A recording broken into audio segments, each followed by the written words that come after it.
very internationally well-known political scientist, come here to give a talk on his new book with the title, oh, you don't have PPT, The Perfect Dictatorship in the 21st Century. And I think many of you have that flyer in front of you.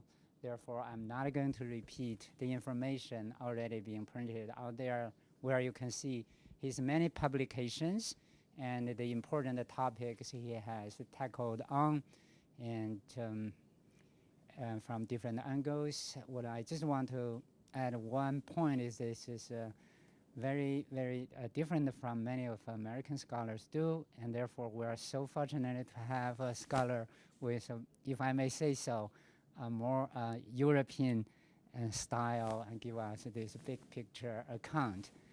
Without further ado, let's welcome Professor Ringen. Well, thank you very much for the introduction, and thank you very much for the invitation. This has helped bring us to Los Angeles, and we're having a wonderful time of it and a very interesting time, speaking partly about Los Angeles and America and a great deal about China, of course. So a few years ago, I set myself the question of trying to understand the Chinese state. What kind of state is the Chinese state? What is it up to? How does it work? What is it for? And the conclusions I came to are entirely bleak and despondent. I have found the Chinese political system to be a hard dictatorship, and I have found that the best we can hope for when we look forward in the foreseeable future is a continuation of today's hard dictatorship, which is nevertheless tempered by an element of pragmatism. Now that's the best, as I see it, we can hope for in the foreseeable future. There are some alternative possibilities, but for the most part, they are even worse, and I will return to that as we go along. So what I found about the Chinese state, the Chinese system, the model, its political economy, is that it is entirely unique. It is a kind of model, a kind of system that we have never seen anywhere before, entirely of its own kind. And it needs to be understood entirely on its own terms. It's not a case of a general type. It is entirely special. The political system is unique. It is a party state. That's not just a one-party state, but a party state which operates through a range of parallel bureaucracies that work more or less in coordination with one another. And as a party state, it is highly effective. There are now only about 4 or 5 party states left in the world, and none is comparable to the Chinese one, not in size obviously, but nor in effectiveness. The dictatorship is unique.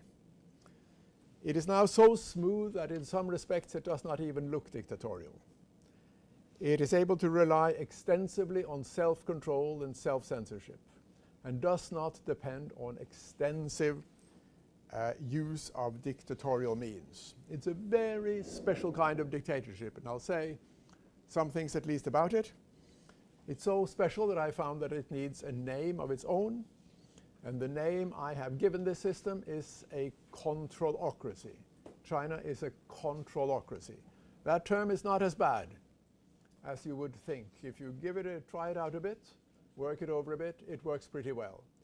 And this is the term I want to have accepted for a description of the Chinese state. It is a controlocracy, a system dedicated to control and capable of doing so with much effectiveness.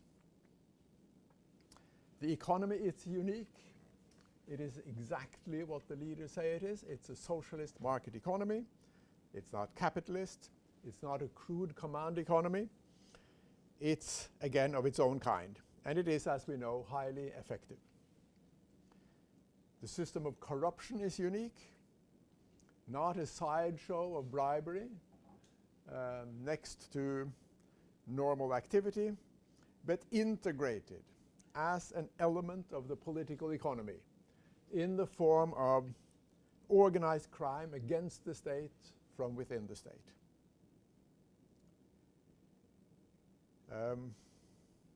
It's better actually, the term corruption does not really fit.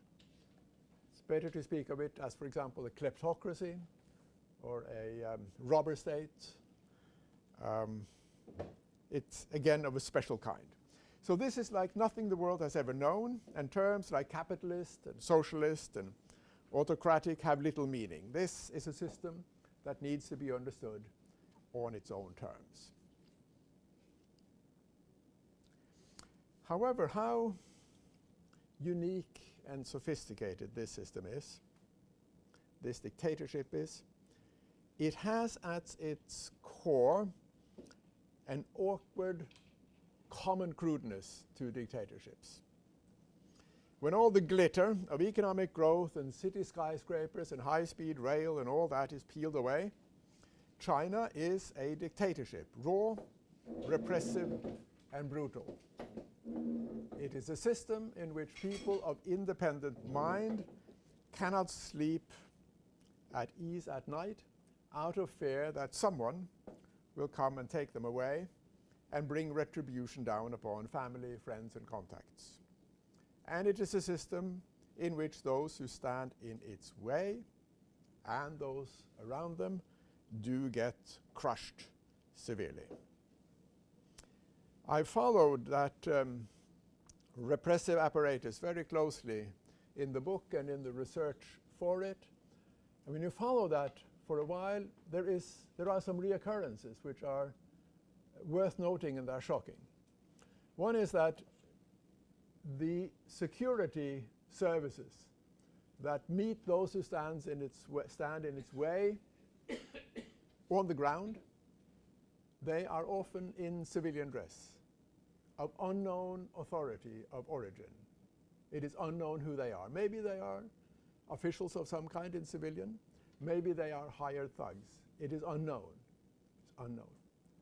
And another regularity is that people who meet the security apparatus at the edge often get beaten up physically. At home, in the streets, in detention, physically beaten up. Often badly, often to great damage. And that is not a arbitrary result of a few rotten eggs in the barrel. It is systemic. It is systemic. So how elegant and statesmanlike and sophisticated these leaders are, when we look beyond that facade, this is a system whose leaders at the end of the day, finally depend on mafia-style thuggish brutality.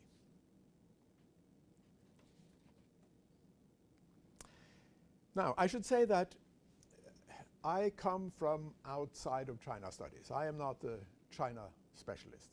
I have not spent my life studying China. I've been working on trying to understand the Chinese bureaucracy, the bureaucratic system, a few years, but I come from outside of China studies. That has some disadvantages, but it also has some advantages. And there are at least two advantages which I have noticed. The one is that I am completely unburdened by any, let's say, China fascination. My interest is not with China as such. My interest is with this bureaucratic apparatus to try to understand it. So I do not have, as many people in China studies do, a fascination with China, which may be restricting in the way one looks at things. And the other thing is that I'm without any intention of making myself a China hand. My China work is done. I have no further work to do on China, and I'm not dependent on any largesse from any authority in China. So I am also totally free from any kind of temptation to self-censorship or to not speaking my mind. My background that I bring to this is in state studies, and I've studied states and how governments work in many ways and in many countries. And that is the experience that I've tried to bring to the Chinese case. If you're interested in states, this is the big one, and you want to try to understand the Chinese one. There is a comparative angle to this work, but that comparison is mainly in the region, East Asia. East Asia is a region full of absolutely dramatic development stories. And in that comparison, the Chinese one is not unique. It is pretty special as a development story. It's bigger, it attracts more attention for understandable reasons, but there's nothing really remarkable about the Chinese development story in the East Asian context. It is an ordinary East Asian development story, except for this factor of bigness. Actually, one of the difficulties for me in trying in working on China is to get my head around the numbers. The numbers are absolutely astonishing. Whatever you look at, the numbers are very hard to get my head around, especially, I mean, my background is from Norway, which is one of the smallest countries in the world, and that doesn't count at all, 5 million people. The numbers are just staggering, and I'll mention some of them as we go along. So bigness is a big factor in understanding the Chinese system. Now, the official Chinese story about itself, about its own model, is about like this, that the state has delivered economic progress for the Chinese people, and that it has done that thanks to holding the power to maintain stability. China is a big and complex country with a terrible history of disorder and suffering. And there needs to be, so the story goes, enough power in Beijing to prevent disorder. Only then can the state deliver progress and serve the people. That's the official story. Now that is a plausible story, not one to be dismissed. Up to reform and opening up from about 1978, China had behind it more than a century of absolutely horrendous suffering and chaos.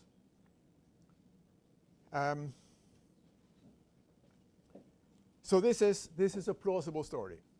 And what I've tried to do in this book that I'm speaking from is to test that story. Not to so much discuss with it, but to test it.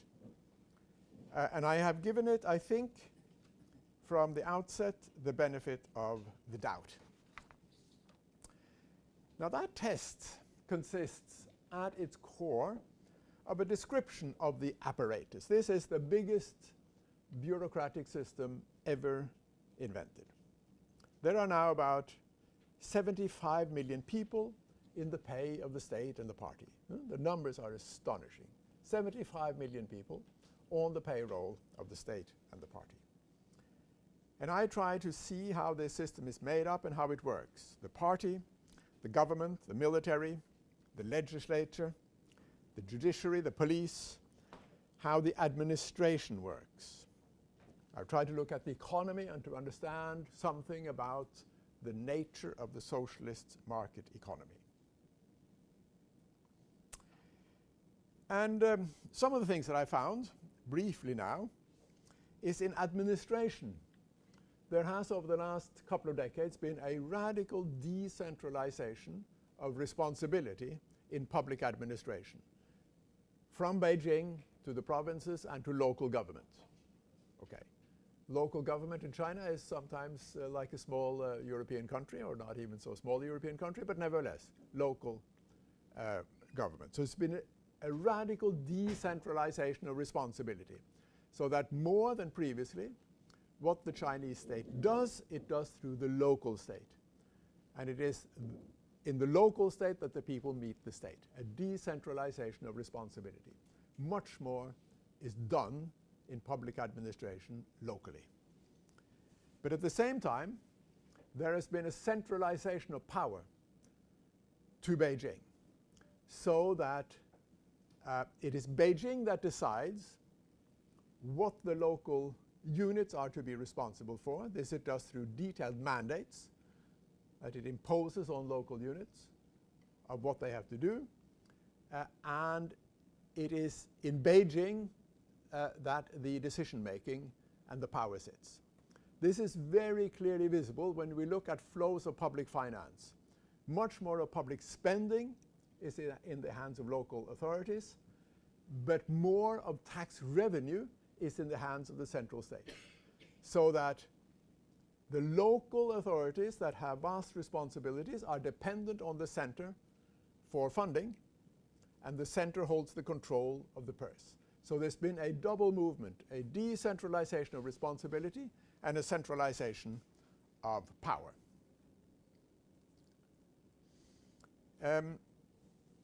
In the economy, I have looked at detail at the tax system, the Chinese tax system. If you want to know anything about, if you want to know about the Chinese tax system, I'm your man, and it's in the book. It's a topic that has interested me for a long time, and that I've constantly tried to strike up conversations with in social settings with absolutely no success. The Chinese tax system. The Chinese tax system is incredibly complicated. And it works out like this, that the Chinese people have a heavier tax burden than any other population anywhere. Much heavier tax burden than the high-tax Scandinavian welfare states, for example. About 2/3 of national income goes through the hands of the state. So 2/3 of household income is in the control of the state. About half of that is called taxes, is accounted under the rubric of taxation. So if you look at Chinese public statistics, they will say that the tax level is about a third of the income. But then there are a whole range of non-tax extractions inside the socialist market economy that pull resources out from businesses and households into the state without it being called taxation. That is done mainly through the labor market, through land use, land expropriation, and through a range of other not easily visible ways of extraction. So the tax level is extremely high. It's a much heavier tax burden than any democracy could maintain. And then I've looked at what do the Chinese people get back from the state in return for the taxes that the state extracts from them in the form of public services and social protection and so on. So I've looked at that in great detail also. And we then see that what is returned from the state to the population is minimal compared to what the state extracts from the population. So there's a big difference in what goes into the state and what goes back out again to the population. What goes back out to the population is exactly what is necessary for the preservation of stability and order.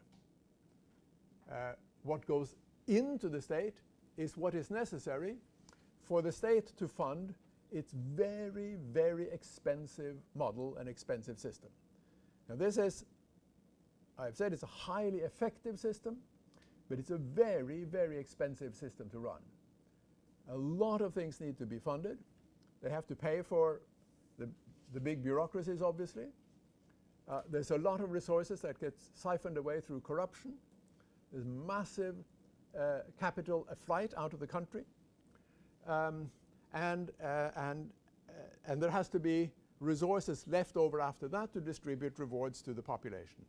So this is a very expensive system to run, and it is now able to run that system thanks to a very heavy tax extraction and a minimal return to the population of public services. Now on the economy, after Mao left the stage, the Chinese state was bankrupt. It didn't have money. Didn't have money to pay its military, for example. It was a state without fiscal resources.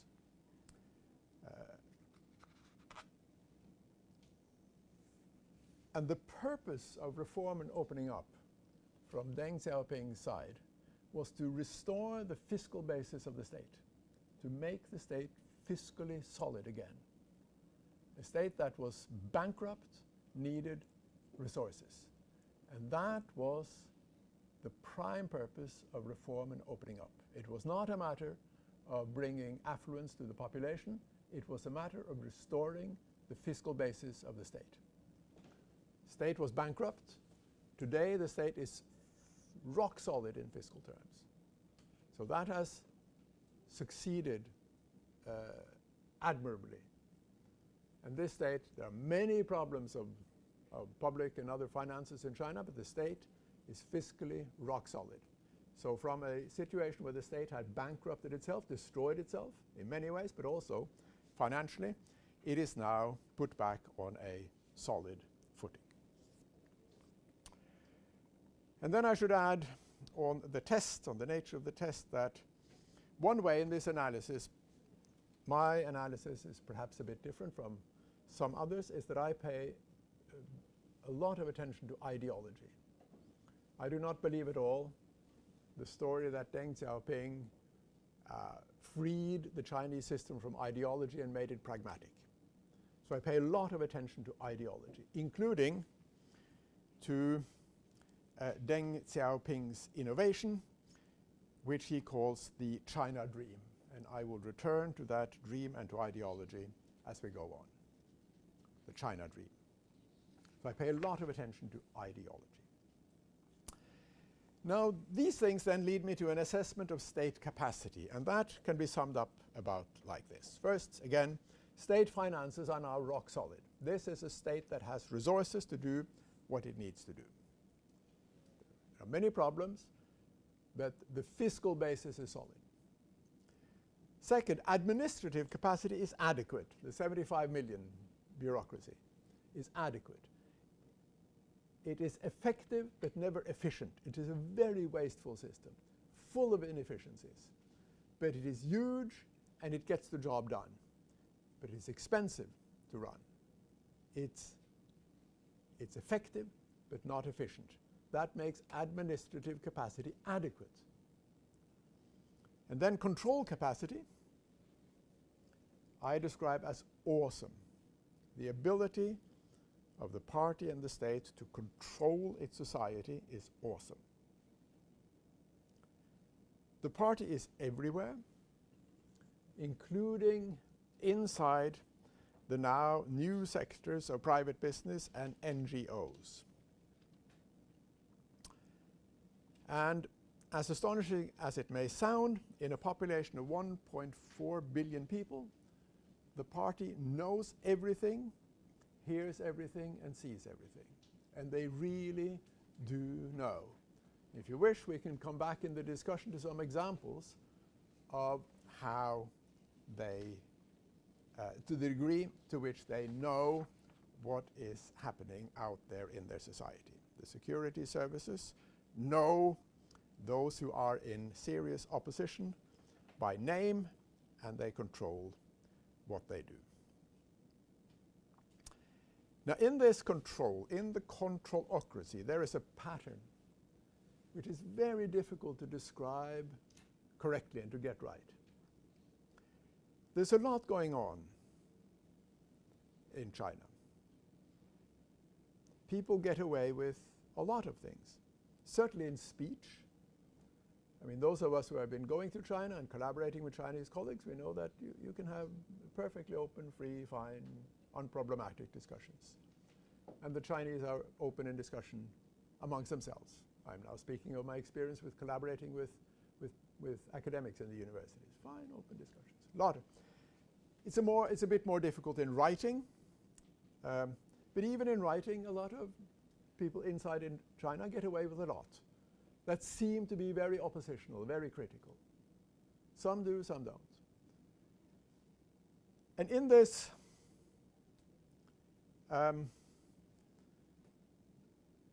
These activities, there is a lot of arbitrariness from above. Sometimes real, what seems to be really serious opposition, serious critical activity,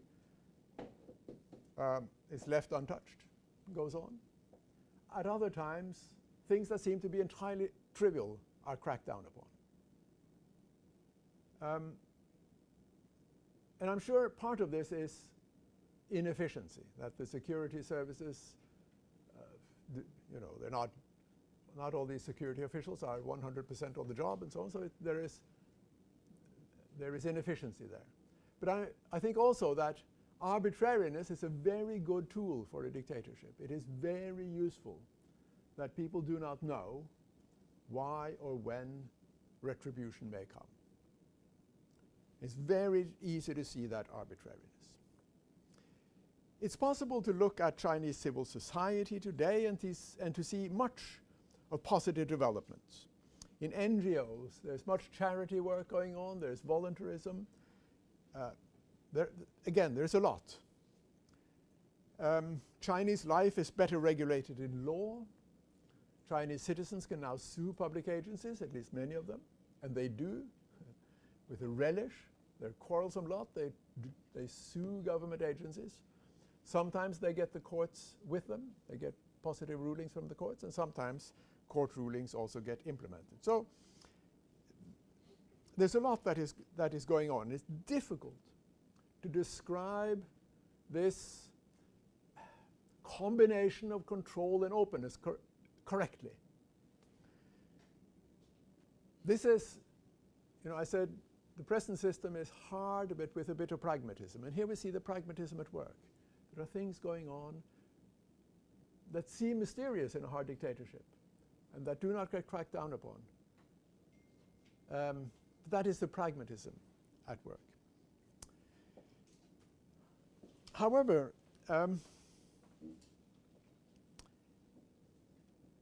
what needs to be cracked down upon, as seen from the center and from the security services, does get cracked down upon. What does not need to be interfered with does not get interfered with. But what needs to be controlled gets controlled. And one thing is not arbitrary. The one thing that is not allowed, that is the formation of networks and organizations outside of the party system. That is not allowed. Now, the party system is this. It's the party itself and all the party affiliates. And it's enormous. Being a statistically minded person, I've tried to sum it up. And I find that more than half of the adult population are incorporated into some kind of membership, co-opted into some kind of membership in the party system. Now that's the party itself, at the core obviously, now about 90 million members. And then there are all the affiliates, the All China Federation of Trade Unions, the All China Student Federation, the All China Women's Federation, the Communist Youth League, the All China of lawyers, journalists, this, that, and the other. The All China Federation of Trade and Industry, which organizes which co-opts into the party system, private businesses. And this is an enormous network. And about half or just over half of the adult population has some kind of membership in this extended party system. And that's where social activity is supposed to take place. Outside of that, organization which is not under the umbrella of the party system is not allowed. And I'll give you an example. About a year ago, maybe a little bit more, a large number of women were rounded up in various places in the country after having been engaged in demonstrations of feminist inspiration. What they were demonstrating against was sexual harassment on public transport. That was the theme. Now, that is not a system subversive issue. The People's Republic of China, the Communist Party, is not dedicated to protecting the right to sexual harassment. So, and the All China Federation of Women are entirely in line on the issue. So it was not the issue. But the reason they were rounded up was that they had coordinated demonstrations in different cities at the same time. So they were forming a feminist network. And that was stopped. And it was dramatic, actually, because since then, there has not really been feminist activism in China. Some of the leaders of this was not a big organization, but it was coordination, left the country, and others have stopped. This was an absolutely clear signal from the center that this kind of organization and activity is not allowed. And it was a dramatic crackdown, not because of the issue, but because of the way they worked, through networking outside of the control of the party system. Okay, so state finances are solid. Administrative capacity is awesome. Administrative capacity is adequate.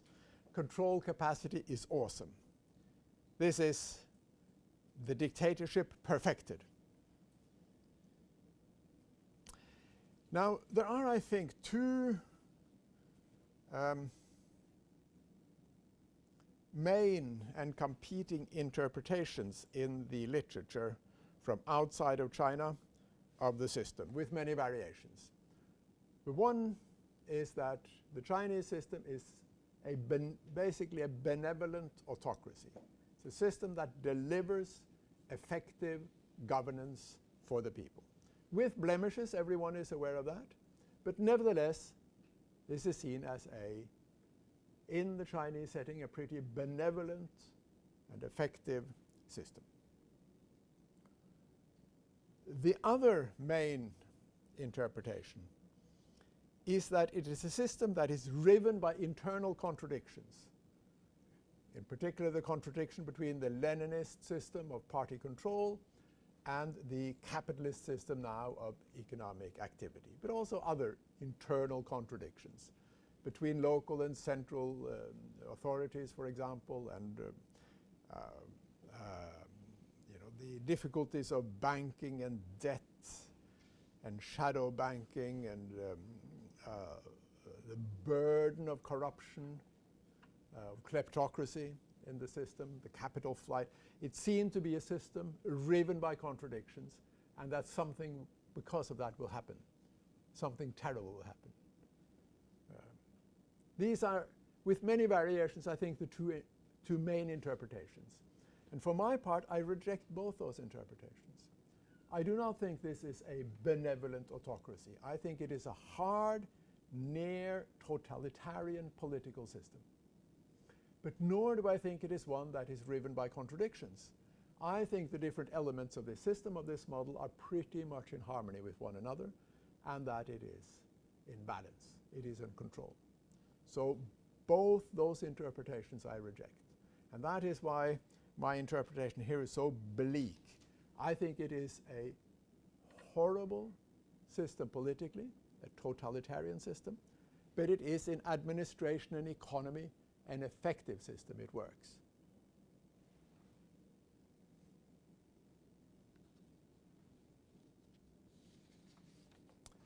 Now, the road to control in its present form has been complicated and with many fluctuations. The People's Republic was established in 1949, as we know, when the communists won over the nationalists in the Civil War, and the People's Republic was declared. And there was then a 10-year period, up to about 1958, which was at least economically progressive. China then had strong economic growth, and there was economic progress in China. Growth is not a new thing in the People's Republic. It started with a period of strong economic growth. So it was economically progressive. It was a hard dictatorship, but economically there was progress.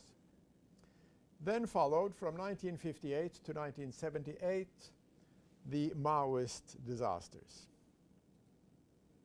of utter chaos and destruction. First, the Great Leap Forward, 1958 to 1960, cost 35 to 40 million lives in a few years, 2 years, 2 or 3 years.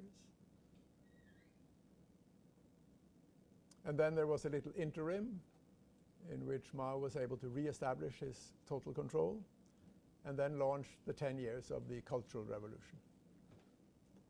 Costs 5 to 10 million lives. So, I mean, I still find it absolutely horrendous to think about this experience, this Maoist experience. It's, for me now, it's sort of analytically, it's part of the factual history, but it's absolutely terrible to think of what happened in China during those years. The lives that were lost and everything that was destroyed, administratively, politically, economically, utter destruction. Then Mao left the stage, and the new period was inaugurated under the slogan "Reform and Opening Up," under the direction of Deng Xiaoping from 1978. The People's Republic then went into its second main phase, the Deng phase. And reform and opening up, from Deng's side, was from the start, and he was absolutely clear about it, a matter of economic opening up, but not political opening up. It was economic opening up for the purpose of political restitution. Again, the state was bankrupt, and there needed to be a different fiscal basis to reconstitute the state and the state's control. Deng Xiaoping was, in all respects, a party man, and his mission was to restore the party state.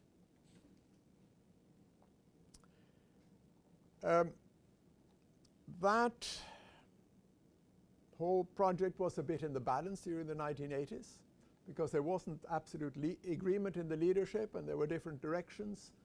And in many ways, the 1980s was a period of opening up, also socially, and to some degree politically in China, and a period of optimism. Then followed in 1989 the events which we usually describe with as the Tiananmen massacre, or the crackdown in Tiananmen Square in Beijing, but which I describe as the uprising of 1989. This was a popular uprising throughout China, which was near to bringing the People's Republic down. It was not students demonstrating in Beijing, it was a popular uprising.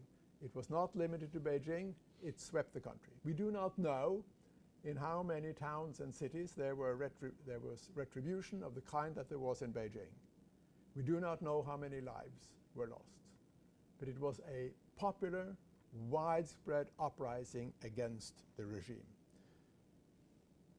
And it was a monumental event of national and historical importance, where it was made crystal clear that the ambiguity of the 1980s, where things seemed to be fluid, had come to an end.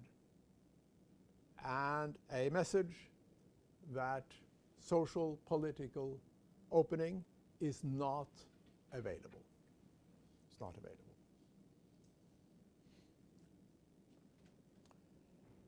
In 2012, the People's Republic entered its third main phase when the present leader, Xi Jinping, came to power. Interesting, when he came to power, the near universal expectation was that he was a man of a reformer and a man of modernization. It's very difficult to see why we thought so at the time, but pretty much it was thought that this was a new generation a modern man. I think one of the main reasons is that he has such a glamorous wife, and that it is thought that a leader with such an absolutely fantastic wife, you will know, she's a singer, was much more famous than Xi Jinping when he became party leader. And it was thought that maybe it was because he had such a glamorous wife that he was thought to be so a man of moderation and modernity.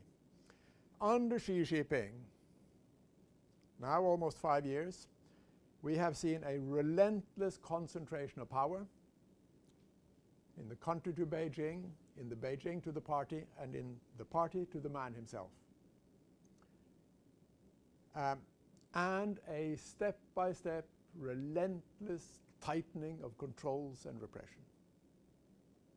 This has been a big change in the regime under Xi Jinping. And it has not been in the nature of what we think of as reform. It's not been opening up, but it's been closing down. It's a paradox, this, because in our minds, our Western minds, we think it is obvious that when a country like China modernizes economically, turns to capitalism, experiences economic growth, sees the emergence of a new middle class, that will follow through to political opening up. Well, that has not happened. That has not happened. While all that economic modernization has rolled forward, political control has been tightened, opposite of what we, with our mindsets, would think would have to happen. And as we speak, we are in the middle of the shift that Xi Jinping has orchestrated, and we can speculate now, to round things off, of where things are going. There's going to be a party congress later this year, and things will become a bit clearer then, perhaps. As it is now, we don't know. We don't know. Many avenues are possible, and in a postscript in the book, I speculate on some possible scenarios. I do not make any predictions, but I allocate some probabilities to some of these scenarios. We can speculate on what is happening. And my first speculation is where I started, that there will be a continuation of today's hard dictatorship, which nevertheless works with some pragmatism. And that, I think, is a high probability scenario. The People's Republic has served itself, or the regime has served itself very well by maintaining some pragmatism, by being practical about things. And one would think that they've drawn the experience that that should continue. The dictatorship is hard, but there is some pragmatism at the edge. Again, that's the best we can hope for. The main alternatives to this, I think, alternative scenarios, are first of all chaos and breakdown. That is, that the control cracks and that the system then falls into chaos. Personally, I don't think there is any hope of a gradual political, social opening up from inside the regime in the foreseeable future.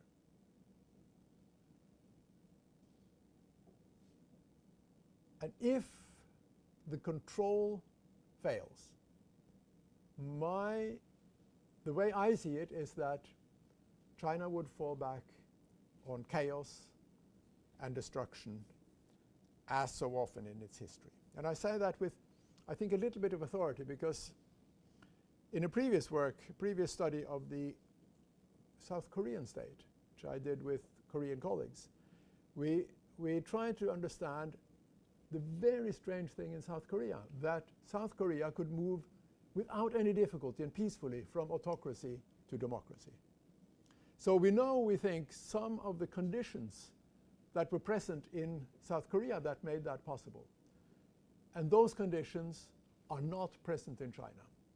So if the control cracks in the Chinese system, I do not think the alternative is some gradual, careful opening up politically. I think it is chaos and breakdown.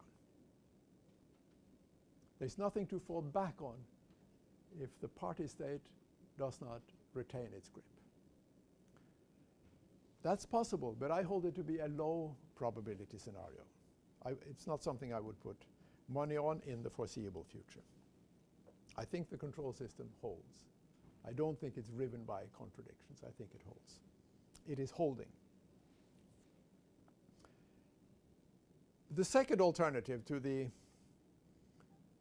hard dictatorship with nevertheless some pragmatism, in my view, is a development towards an all-out totalitarian state.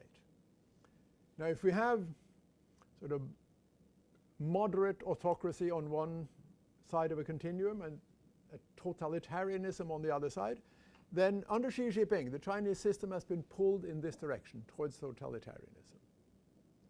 Towards totalitarianism. I mean, it's possible that that movement will continue and that we will go out to an all-out totalitarian system.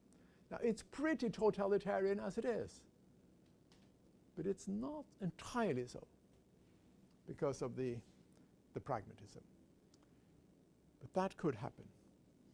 And that, I'm afraid, I think, is a second high probability scenario. And what characterizes that scenario, in contrast to the pragmatic one, is the element of ideology.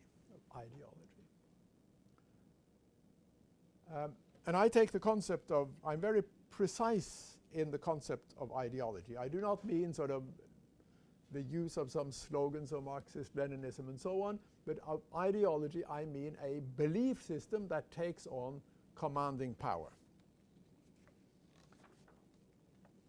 And in Xi Jinping's great and monumental transformations of the regime, I see also the embryo of a return to ideology.